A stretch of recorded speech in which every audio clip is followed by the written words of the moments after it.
चीज सब जो है तो अलग अलग चीज, ठीक है। मोस्ट ऑफ द टाइम क्या होता है, लेकिन लोगों को इतना फील होता है परचेज होते हैं एक चीज, जो हमारा परचेज है, ठीक है, that is a process, process, ठीक है। प्रोसेस किस चीज का है, ठीक है। परचेज जो है उसका प्रोसेस ये है कि आपके पास मान लीजिए एक चीज आप खरीद रहे हो, ठीक है, कुछ चीज आप खरीद रहे हो पॉकेट के लिए, तो वो किस रेट पे जाएगा, उस रेट पे जाएगा, उसका इनवॉइसिंग, बिलिंग, पेमेंट और ये सारी चीजें होती है ना, प्रोसेस होता है ये कैसे आ रहा है सामान है, किसी क्लाइंट से किसी वेंडर से आप सामान लेते हो, सामान लो तो आप वहां पर से आप लेते हो अपना, फॉर एग्जाम्पल लेते हैं कि आप वुडन चेयर ले लो, ठीक है। वुडन चेयर के लिए आप तो वेंडर फाइनेंस कर लेते हो, उसके बाद फिर प्रोसेस होता है, आप एफ को होंगी, फिर पेमेंट करूंगी, वो बंदा माल बना के देगा तो टाइम दस में उसका पेमेंट जाएगा, फिर वो आपके साथ सारी चीज आएगी, उसको जो डी हो गया इनवॉइस दिया है, उस पेमेंट भी नहीं हुई है, टैक्स इनवॉइस आएगी, ये सब प्रोसेस होगा, ठीक है। इसको बोलते हैं परचेज, ठीक है। इसको पीओ बनाना होता है, इनवॉइस देना होता है बंदे से, ठीक है। उसमें डिलीवरी चेक करना होता है, तो माल आया तो माल कैसे पड़ेगा, क्या नहीं क्या नहीं, ये सारी चीजें ये तो प्रोसेस चलता है, इसको बोलते हैं परचेज, ठीक है। प्रोक्योरमेंट क्या है, प्रोक्योरमेंट एक प्रोसेस है जो कि बहुत सारे लोग कंफ्यूज जाते हैं। प्रोक्योरमेंट का प्रोसेस है, उसमें होता है कि वेंडर आइडेंटिफाई करना, ढूंढना, तो आप वेंडर ढूंढ रहे हो इस चीज का, मान लीजिए जैसे अगर हम चेयर के बात करें, चेयर का शेयर का आप वेंडर ढूंढ रहे हो, शेयर के मल्टीपल वेंडर्स होंगे, उसके मल्टीपल ब्रांड्स होंगे, हम जब वेंडर्स ढूंढ रहे हैं तो ब्रांड्स और ब्रांड सबसे ढूंढेंगे, सब क्वालिटी चेक करेंगे, सबकी प्राइसिंग चेक करेंगे, नेगोशिएशन होगा, तो ये जो पूरा स्ट्रैटेजी बनी वेंडर आइडेंटिफाई करने का, नेगोशिएशन करने का, फाइनलाइज करने का और सारी चीजों का, उसको बोलते हैं प्रोक्योरमेंट। तो ये होता है वेंडर आइडेंटिफिकेशन से लेके हमारा एक ऑर्डर फाइनलाइज करना, ठीक है, हम ये चीज ले रहे हैं। इसके आगे का प्रोसेस होता है वो परचेज की, परचेज क्या देखते हैं, हमने वेंडर फाइनलाइज कर लिया है, तो हम प्राइसिंग को वर्क करना है और उसके बाद सब डीओ बनवाना है, हमें बनाना है, उनसे इनवॉइस लेना है, पेमेंट करना है, डिलीवरी आगे चेक करना है कि ऐप पर जो सैंपल है चीज थी वो आई है या नहीं है, ठीक है। ये जो प्रोसेस चलता है इसको हम लोग बोलते हैं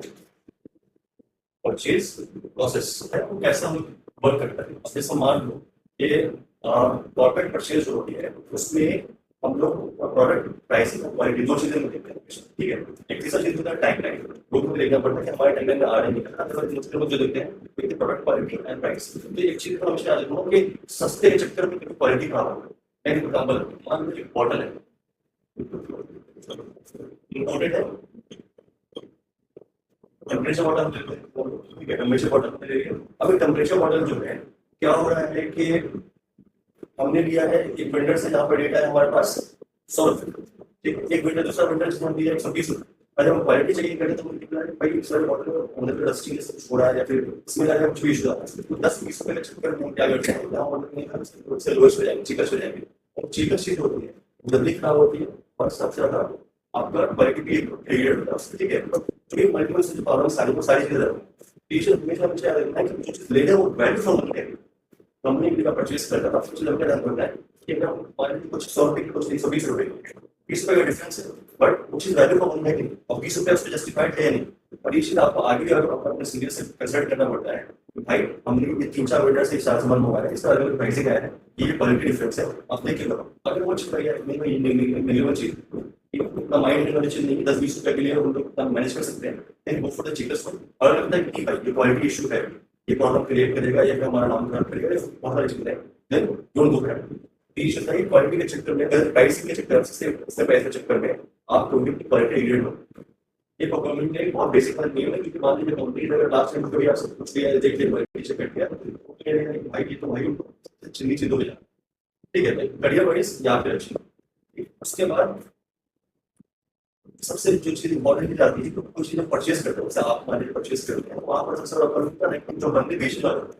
वो हमसे हमारे क्लाइंट को उनको गिफ्ट करते हैं, जो वेंडर है जो बेच रहा है उसके लिए भी गिफ्टिंग, वो भी गिफ्टिंग करता है, वो भी अपने वेंडर्स को गिफ्ट करता है, उसके क्लाइंट को गिफ्ट करता है, और उसके क्लाइंट कौन है, आप परचेजर, ठीक है, जो प्रोक्योरमेंट परचेज में देख रहे हैं वो प्रोक्योरमेंट परचेज के लोग रहते हैं, वो लोग क्या करते हैं, वो गिफ्ट देते हैं, लिमिटेड चीजें की करता है, हमने ठीक दिवाली में ड्राई फ्रूट दिया है, कुछ दे दिया, that's good for business relationship, but यहाँ पे एक इशू आता है ना कि लोग उसको प्राइवेटी की तरफ ले आते हैं, भाई गिफ्ट के लिए दिवाली में आ गया भाई लाख रुपये का छावा चढ़ाओ, उनको पैसे देते हैं एक्स्ट्रा, कुछ ऑर्डर से गिफ्ट करवाने के लिए भाई आप वहाँ छोटे हमारे यहाँ से ले लो, उसके लिए अंदर टेबल कुछ पैसे जाते हैं, ये सारी चीजें लोग परचेज नहीं, एथिकल वाइज चाहिए, ये भी चीज होती है यहाँ पे, ठीक है, कि ओवर प्राइस बिलिंग करवा दिया या फिर अंदर बैठे लोग पैसे ले लिए, ठीक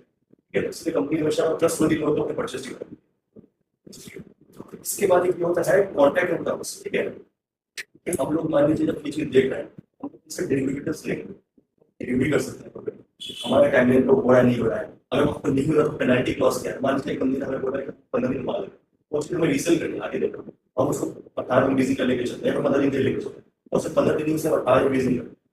करते हमारा कमिटमेंट अगर खराब हो being company as a representative, मैं अगर सेल्स का बंदा हूँ तो मैं वहां पर जाके क्या बोलूँगा क्लाइंट को, मेरा कम्युनिकेशन और रेपुटेशन खराब होगा, ये चीज बहुत इंपॉर्टेंट होता है। हम लोग टाइमलाइंस ले रहे हैं, मेरे पास एक्स्ट्रा समय टाइमलाइन फर्स्ट दूसरा चीज हम वेंडर्स के टाइमलाइन उस टाइम पे करता है कि नहीं कर पाएगा, हम ये भी देखें इससे क्रेडिबिलिटी क्या है वेंडर्स की। एंड तीसरा चीज ये भी चलता है कि आप जो है ना तो आप उसकी कोई भी वेंडर होता है उसका काम से कितना पुराना काम है कि कभी सर काम कर रहा है, उसका डेली रिकॉर्ड क्या है, तो कुछ खराब किया उसने और क्या किस रीजन से किया, आपकी सारी चीजें कंसिडर करो। तो आप अगर 4 ऑर्डर किए तो 3 ऑर्डर से अच्छा कि 1 ऑर्डर खराब हुआ है, 1 ऑर्डर खराब क्यों हुआ, ठीक है, तो ये भी चीज देखनी होती है एक परचेज वाले बंदे को जो अपनी कंपनी परचेज कर रहा है, जो मान रहा है, सो दैट कि उसको पता है कि हम सिर्फ वेंडर के साथ काम करें तो मान ले रहे हैं वो हमारे साथ टाइम टाइम वाले को बिल ना कर दे, धोखा ना दे दे, टाइम में फुलफिल ना कर पाए और हमारे इसका क्वालिटी मेंटेन कर, ये चीज हमें देखनी पड़ती है, ठीक है। इसके अलावा होता है रिस्क मैनेजमेंट फैक्टर, ठीक है, मान लीजिए कि फॉर एग्जांपल तुम्हें परचेज में काम करो, ठीक है, तो परचेज में काम कर रहा हुआ है जो है डिपेंडेंट ऑन द वेंडर, इसका मतलब है कि हमारा एक वेंडर है नैनो जैकेट्स, हमारे वेंडर वो वेंडर सिर्फ वही वेंडर है, उसके अलावा कोई वेंडर दूसरा वेंडर है, हमारे जो लास्ट वेंडर वो बंदर बैकआउट कर देता है, ठीक है, या फिर वो बोले कि नहीं कर पाएंगे और अल्टरनेट्स चाहिए।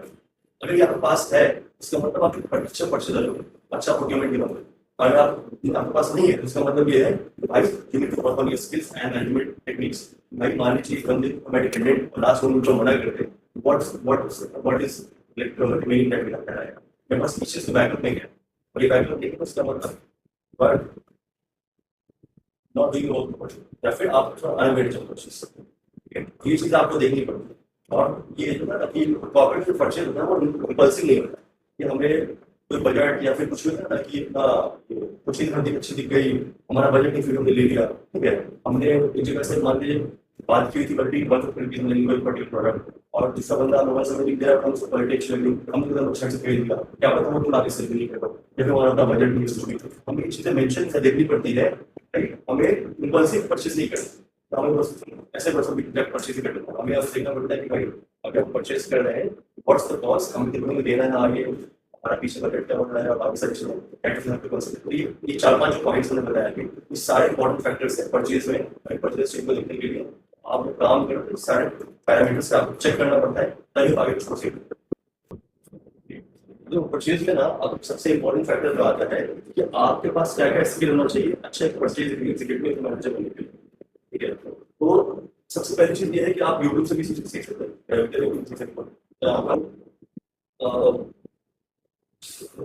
परचेज ऑर्डर का होता है, परचेज ऑर्डर क्या होता है,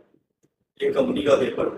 ठीक है, आप इसको बोलते हैं स्टैम्प ऑफ एप्लीकेशन, ठीक है, उसके ऊपर आपके कंपनी की तरफ से लिखा हुआ इस बंदे को जाना है और उसमें क्या क्वांटिटीज है, क्या टाइमलाइन है, जो भी आपके टर्म्स एंड कंडीशन ऑर्डर के सारी चीजें मेंशन हो और उसके कंपनी का स्टैम्प ऑथराइज पर्सन का साइन, तो वो एक परचेज ऑर्डर बन जाता है। वो आप किसी कंपनी को देते हैं उसके बेसिस पे कोई बंदा आगे चल के कुछ ही प्रोडक्ट्स होगा एक्शन एक्सेस ले सकता है। Sometimes most of the time क्या होता है कि विद पेमेंट है, समटाइम्स विदाउट पेमेंट होता है, एडवांस पेमेंट नहीं आफ्टर डिलीवरी करेंगे, but most of the time क्या होता है कि ये जो कंपनीज होती हैं वो परचेज के लिए ये करती है, परचेज ऑर्डर रिलीज करती है जिसमें सारी चीजें मेंशन होती हैं और उनका ऑथराइज पर्सन का साइन स्टैम्प होता है, तो ये परचेज ऑर्डर बन जाता है। उसके बेसिस पे सामने वाला बंदा या कंपनी प्रोडक्शन ले सकता है, प्रोडक्शन लेता है या फिर ऑर्डर अकम्प्लिश करता है एंड आफ्टर दैट उसको लगता है कि हाँ इसका हो गया तो डिलीवरी के लिए देखता है, ठीक है, और उसके बाद पेमेंट आते ही शुरू होता है। एक जो हमारे पास परचेज ऑर्डर का इंपॉर्टेंस है इस चीज में आगे सारी चीजों का नहीं, बट हाँ इसका है। अपार्ट फ्रॉम दिस आपको सप्लाई चेन और वेंडर मैनेजमेंट दिखा, वेंडर मैनेजमेंट जैसे मैं आपको बताया कि आपके पास किसी कैटेगरी पे कम से कम 3 वेंडर होते हैं, एक बंदा अगर नहीं हुआ पर अवेलेबल या फिर लास्ट मिनट बैकआउट करते हैं तो आई हैव अल्टरनेट ऑप्शंस, एक बंदा प्रिंटिंग में दिया सो मना के लास्ट मिनट किसके पास जाएगा, हमारे पास चल ऑप्शन और बस सारी चीजों के लिए 2 से 3 ऑप्शन होने चाहिए, दैट्स व्हाट वेंडर मैनेजमेंट। आपको जब हम लोग कभी वेंडर ढूंढते हैं तो हम उसकी क्रेडिबिलिटी चेक करते हैं, तो बंदा काम का है कि नहीं, टाइम पे कर देगा कि नहीं कर रहा है, ऐसा नहीं गोलीबाज है, अभी बोल रहा है कल कर जाएगा हमने पेमेंट कर दिया, उसका खींच रहा है वो 15 दिन का 45 दिन कर दिया, बेचारा है, सारी चीजें हमें देखनी पड़ रही है, बीइंग अ परचेज मैनेजर और प्रोजेक्ट प्रोक्योरमेंट मैनेजर, ठीक है। इसके अलावा आपको समझ आ गया चीज। अब ये होता है ना कि आपने जब सप्लाई चेन मैनेजमेंट सीख लिया, वेंडर मैनेजमेंट सीख लिया, उसके बाद आता है परचेज ऑर्डर जो है होता है वो तो है ही। अब ये सब चीजें करने के लिए ना आपको वेंडर्स ढूंढना है, इसके वेंडर्स आपको गूगल पे मिल जाएगी, इंडिया मार्ट में मिलता है, और जैसे साइड से क्रेडिट का बाकी सब है, किसी केस भी यहाँ पे मिल जाएगी, ये सारे आपको सॉफ्टवेयर को वेंडर्स मिल जाएंगे। उसके बाद आप चाहो तो लिंक्डइन से भी वेंडर्स मिल सकते हैं, तो अगर अच्छे कोई अच्छी कंपनी कंपनी उनका लिंक्डइन में प्रोफाइल होता है, वहाँ से आपको मिल जाएगा उस वेंडर्स, ठीक है। और ये सब हो जाएगा तो आप उनको रीच आउट करोगे, कम्युनिकेट करो उनकी वेबसाइट के थ्रू, लिंक्डइन के थ्रू, या फिर गूगल के थ्रू, कॉन्टैक्ट के थ्रू, गूगल बिजनेस के थ्रू, ठीक है। बिजनेस रजिस्ट्रेशन आपको कॉन्टैक्ट फंक्शन होता है, एड्रेस फंक्शन होता है, वहाँ से तो आप ये कर सकते हो। यहाँ पे जब आप उनको विजिट कर लोगे, जब आइडेंटिफाई कर लोगे, उसके बाद आएगा हमारा, ठीक है, वेंडर को कॉल करना, वेंडर से बात करना, वेंडर से सोल्यूशन करना, दैट्स बेसिक्स ऑफ प्रोक्योरमेंट, ठीक है, परचेज। एंड सेकंडली उसके बाद आता है हमारा नेगोशिएशन, कि आप नेगोशिएशन में बार्गेनिंग करना अच्छा समझते हैं, कि मान लीजिए कोई चीज का पर्टिकुलर इतना प्राइस बोल रहा है तो उसको और बार्गेनिंग करना और कितना करता है। परचेज वाले का बंदा अगर काम कर रहा है तो उसको नेगोशिएशन आना ही चाहिए, और वो स्किल में सबसे मास्टर होना चाहिए, बार्गेनिंग, ठीक है, नेगोशिएट करना, बार्गेन करना is very basic element of procurement, ठीक है। उसके बाद तीसरा चीज आपको डेटा को मैनेज करना, जैसे आप एक्सेल पे मेंटेन करो, क्या हाँ किस वेंडर से क्या रेट दिया है, कब दिया है, कब से क्या हुआ है, वो सारी चीजों का एक्सेल मेंटेन करना, that's also very important for procurement और परचेज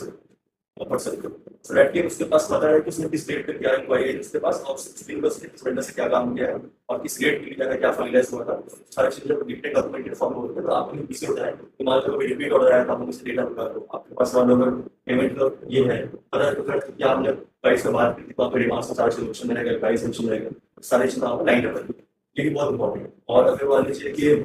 कोई अच्छी मतलब ऑर्गेनाइज टीम है तो एक्सेल पे नहीं हो सकता, या फिर और भी जो सीआरएम है, ओरेकल, ये सब चीज ऐप है, उस पे काम करना, सो दैट वो सारा डेटा और रिकॉर्ड मेंटेन रहे on this software, ERP software, ठीक है। ये सारी चीजें हैं। इसके बाद देखिए प्रोक्योरमेंट में 2-4 सर्टिफिकेशंस भी है, तो आप चाहे तो कर सकते हैं, वैसे तो लिंक्डइन भी प्रोवाइड करता है, लेकिन आप ये भी कर सकते हो कि सीपीएसएम एक सॉफ्टवेयर, ठीक है, सॉरी ये कोर्स है सीआईपीएसएम, ठीक है, ये सारे जो कोर्सेस आप ये भी कर सकते हो फॉर प्रोक्योरमेंट, सो दैट कि आपको अपनी फील्ड में थोड़ा सा एक प्लस पॉइंट मिल रहा है। मान लीजिए आप फील्ड में जाओ जॉब के लिए, वहाँ पर 4 लोगों ने प्रोक्योरमेंट के लिए अप्लाई करता, आपने ये अगर कोर्स किया प्रोक्योरमेंट का, मैनेजमेंट का या मैनेजमेंट का, आपका एक्सपीरियंस किया, तो आपके पास एक प्लस पॉइंट रहेगा आगे बढ़ने का और सिलेक्ट करने का, ये भी इम्पोर्टेंट है, ठीक है। इसके बाद एक ये भी चीज है कि तुम जैसे परचेज का काम करते हो तो प्रोक्योरमेंट ऐसा नहीं कि एक छोटा मोटा काम है, इसमें सप्लाई चेन मैनेजमेंट आता है, इसमें कैटेगरी मैनेजर आता है, इसमें स्ट्रैटेजिक सोर्सिंग मैनेजर आता है, इसमें आप बहुत ऊपर पोजीशन तक जा सकते हो, जहाँ पर सैलरी 10 लाख 15 लाख 25 लाख का पैकेज लगता है, ठीक है, और वो पैकेज आप हासिल कर सकते हो based on your experience and skills and negotiation technique. मैंने आपको जो 2 चीज बताया, कम्युनिकेशन और नेगोशिएशन स्किल और आप स्किल रखना, आपकी कंपनी में सबसे अच्छा नेगोशिएशन स्किल आपको होना चाहिए, कम्युनिकेशन आपको होना चाहिए, सो दैट आप किसी भी लेवल से बात कर रहे हो तो वहाँ पर आप अच्छे से अच्छे रेट्स निकाल पाओ और कंपनी के लिए अच्छा खासा मुनाफा कराओ, ठीक है। सी अब क्या है ना कि हम लोग जब बात कर रहे हैं प्रोक्योरमेंट और परचेज का, तो हमारे पास एक सबसे बेसिक चीज ये है ना कि हम लोग ढूंढे कैसे परचेज ये वेंडर्स आइडेंटिफाई कैसे करें। तो सबसे पहली चीज है जो प्रोडक्ट हम लोग ढूंढ रहे हैं तो देख रहे हैं, उसके हम उसके मैन्युफैक्चर ढूंढेंगे, कोई सर्च करेंगे इस चीज के बारे में, वीडियो सर्च करेंगे इस चीज के बारे में, इन मिल रहे हैं ऑफर वैसे लोग जो इस बिजनेस में है। और सबसे ज्यादा ये होता है कि मान लीजिए एग्जाम्पल लास्ट एग्जाम्पल देता वीगन लेदर, वीगन लेदर आप सर्च करो तो उसका मटेरियल आ जाए, और वीगन लेदर मैन्युफैक्चर फिर वीगन लेदर जो प्रोडक्ट्स हैं जैसे पार्सल आप वीगन लेदर प्रोडक्ट सर्च करो तो 50 लोग मिले उसके मैन्युफैक्चर्स, आप उनसे डील कर सकते हो, बात कर सकते हो। सेम चीज जैसे हमने डॉलर वॉलपिन का बताया था, अगर आप डॉलर वॉलपिन देख रहे हो आपने एक प्राइस फिक्स कर देखना, डॉलर वॉलपिन चाहिए तो 50 रुपए तक का बजट, मैंने बजट रख लिया अपना, और साथ में फिर क्या किया हमने उस बजट में डॉलर वॉलपिन में उस बजट में देखे लोगों से ब्रांड से काम करता है। अच्छा वो कर रहे हैं हम उनको आइडेंटिफाई कर लेंगे, फिर हम उनका ब्रांड वैल्यू चेक करेंगे, हम भी चेक करेंगे कि भाई उनके प्रोडक्ट से क्वालिटी कैसी है, जब प्रोडक्ट क्वालिटी और ब्रांड वैल्यू पता चल जाएगा फिर हम परचेस करेंगे, दैट इज कि हाँ इसमें से फाइनलाइज करना है, ठीक है, कौन रेयर्स रहेगा, कौन चीपेस्ट रहेगा और कौन बेस्ट रहेगा लोगों के लिए। ये जब आप इसमें सेगमेंट से काम कर लोगे तो उसके बाद फिर आपको किसी वेंडर को आइडेंटिफाई करना मुश्किल नहीं रहेगा। सबसे पहले प्रोडक्ट कैटेगरी जो है सर्च करो, ठीक है,